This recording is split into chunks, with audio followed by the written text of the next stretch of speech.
या समाजाच्या आरक्षणासंदर्भात सरकारनं गंभीरतेनं विचार केला पाहिजे आणि या महाराष्ट्र विधानमंडळाचं एक स्वतंत्र आणि विशेष अधिवेशन त्या ठिकाणी बोलवलं पाहिजे, अशा प्रकारची स्पष्ट भूमिका बजावली।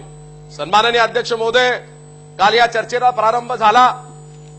मी आपल्या माध्यमातून या सरकारचं अभिनंदन करतो की सत्ता पक्षाच्या वतीनं हा प्रस्ताव या ठिकाणी सादर झाला। काल हा सत्ता प्रस्ताव आशिषजी शेलारांनी आणल्याच्या नंतर ऑनलेग आता ही चर्चा थांबलेली होती।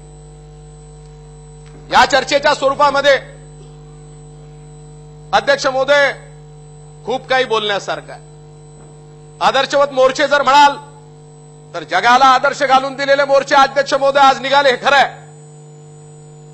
स्पर्धा जणू काही लागली, 4 लाख, 5 लाख, 10 लाख, माझ्या नाशिक जिल्ह्यामध्ये जवळपास सरकारी आकडा 22 लाखापर्यंत गेला। काही काही ठिकाणी साताऱ्यामध्ये तर तो 40 लाखाची सुद्धा मर्यादा त्यांनी ओलांडली आणि ही 40 लाखाची अध्यक्ष महोदय मर्यादा ओलांडत असताना या सगळ्या मोर्चामध्ये मराठेच होते असं नाही आहे।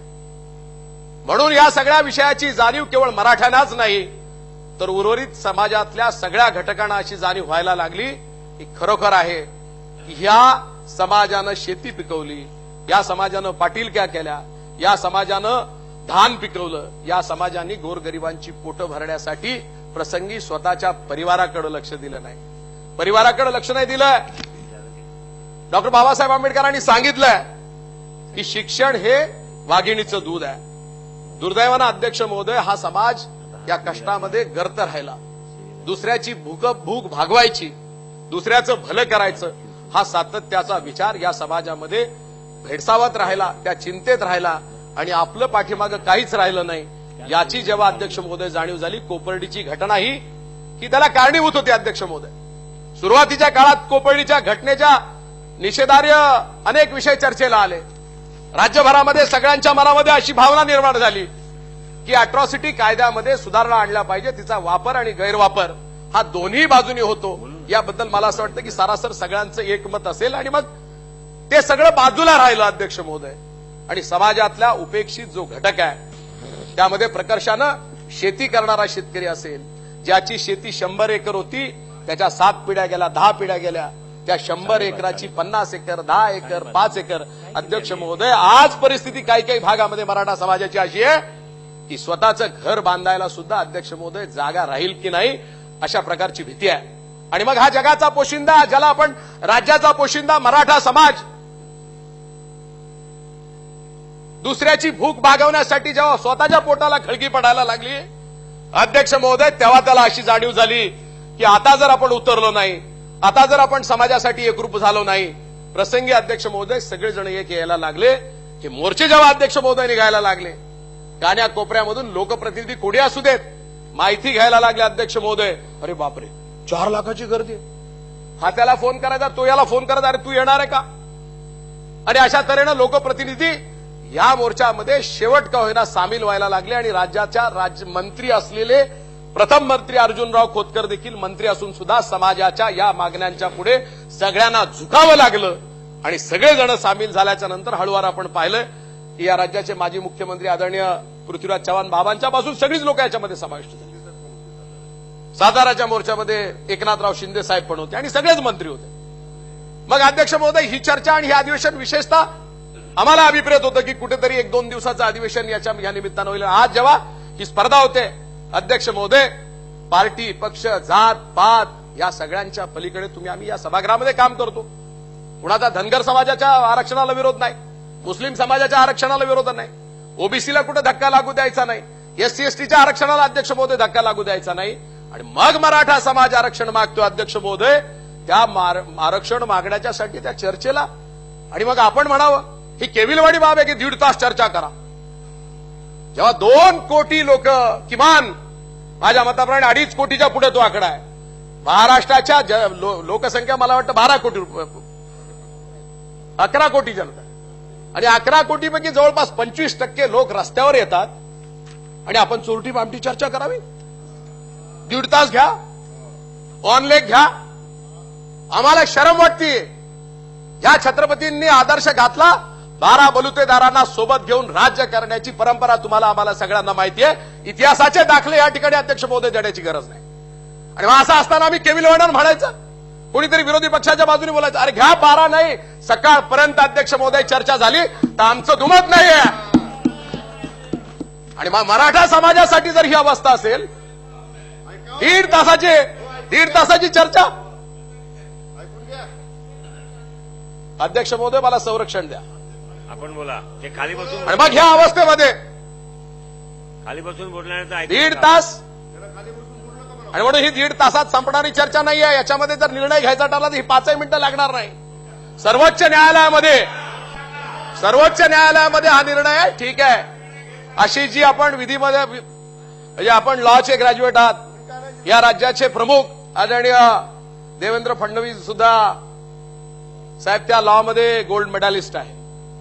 मला असं वाटतंय कायद्याच्या गप्पा आणि या सगळ्या ह्या तर होणारच आहे, कारण त्या प्रक्रियेतनं तुम्हाला आम्हाला जावंच लागणार आहे.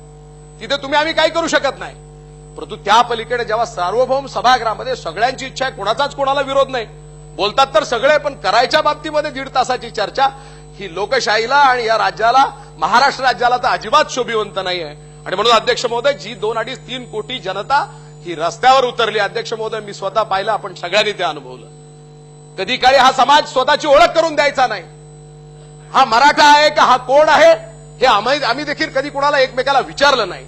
पण जेव्हा 20-20 लाख 25-25 लाख लोक, नाशिकचं उदाहरण जर द्यायचं ठरलं तर 10-10 किलोमीटरच्या रांगेमध्ये इतका आदर्श होता की संबंध सगळीकडे माईक लागलेले होते.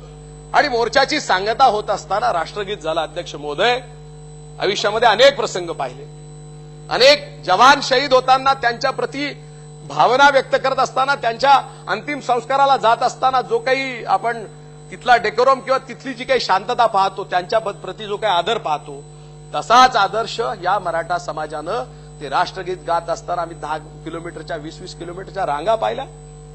सामान्य बाईला, सामान्य घरातल्या ज्यांना म्हणजे भाड्या तोड्याला सुद्धा आज वणवण आहे, अशा बायका, अशा भगिनी, अशा मुली अध्यक्ष महोदय रस्त्यावरती कुणाच्याही आश्रयाने आले नाही, कोणाचाही रुपया नाही. राजकीय चर्चा अनेक झाल्या असतील, कोणी त्याला पुढाकार देतोय, कोण खतपाणी घालतंय, कोण मराठ्याला उकसवतंय. अध्यक्ष महोदय, कोण कोणाला उकसवण्याच्या पलीकडे हे सगळे मोर्चे झालेले. आणि मग ह्या मोर्चांच्या प्रती आज खऱ्या अर्थानं एका उंबरठ्यावरती आपण शासन म्हणून आपण इथं बसलेलो आहोत. लोकप्रतिनिधी होता असो, माझ्या मनात तर भीती होती की ही चर्चा होती की नाही. परमेश्वर कृपे करून ती होते. आणि ही चर्चा होत असताना अध्यक्ष महोदय, जर कोणीच कोणाच्या विरोधात नाही, कोणीच कोणाच्या आरक्षणाला बाधा आणू इच्छित नाही, आणि धोरणाप्रमाणे जे काही नारायण राणे साहेबांच्या समितीच्या ज्या काही शिफारशी आहे, त्या शिफारशीप्रमाणे काल आशिषजी बोलले, क्वांटिफायबल डाटा आणि हिस्टॉरिकल रेफरन्सेस. आशिषजी, मला एवढे काही ते शब्द येत नाही, मी तेवढा काही याचा ग्रॅज्युएट नाही, पण आपण ह्या निर्णयाला कुठेही बाधा येऊ नये म्हणून ज्या काही विषय आपण त्याची मांडणी केली, ती मांडणी कोर्टामध्ये यापुढे तिला बाधा येऊ नये अशा प्रकारची धारणा आणि भावना आपण आपल्या वक्तव्यातनं मांडणी केली.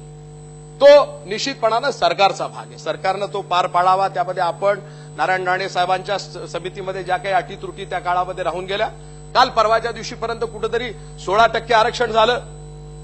मराठा समाजाच्या उपेक्षित आणि गरीब मुलांना त्या आरक्षणाचा फायदा मिळायला लागला.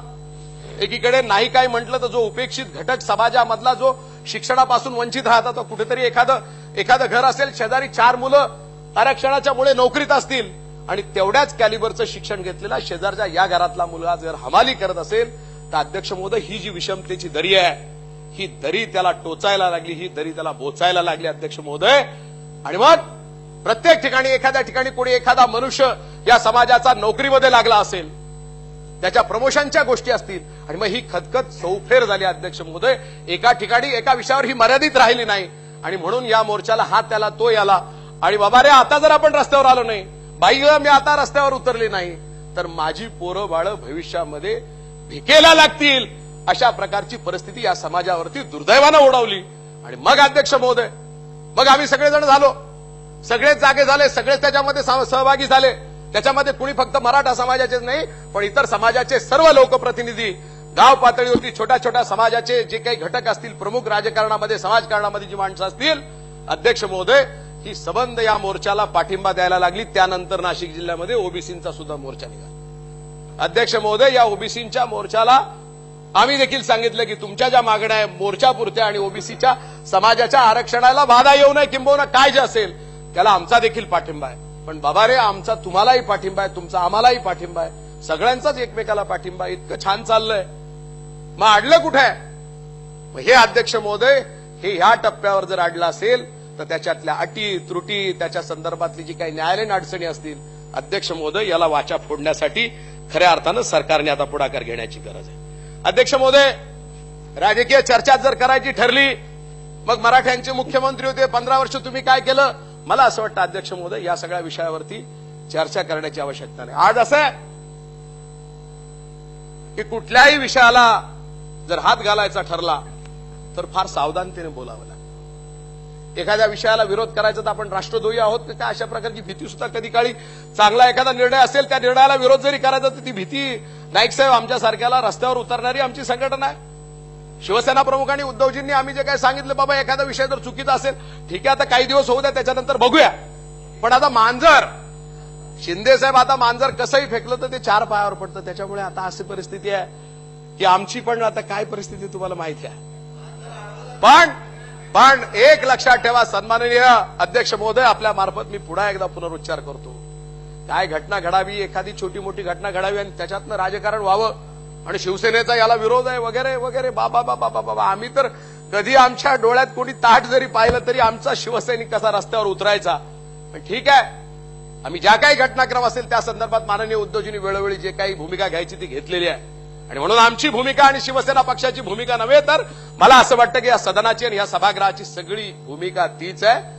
आणि मग ही भूमिका पार पाडत असताना, ही भूमिका संपन्न होत असताना मला असं वाटतं की 2.5-3 कोटी मराठी जनता जी रस्त्यावर उतरली, ज्यांनी आजपर्यंत राज्य केलं, 350 वर्षाच्या इतिहासामध्ये छत्रपतींचा आदर्श घेऊन, छत्रपतींचे तर सगळे बहुतांशी शिलेदार मुस्लिम समाजाचे होते. कोणावरती स्वारी करायची, कुठे काय गणिमा कावा करायचा, प्रसंगी कोणाचं काय मदारी मेहतर असतील, दलित समाजाचे असतील, आणि तो आदर्श आजही मराठा बाळगून आहे.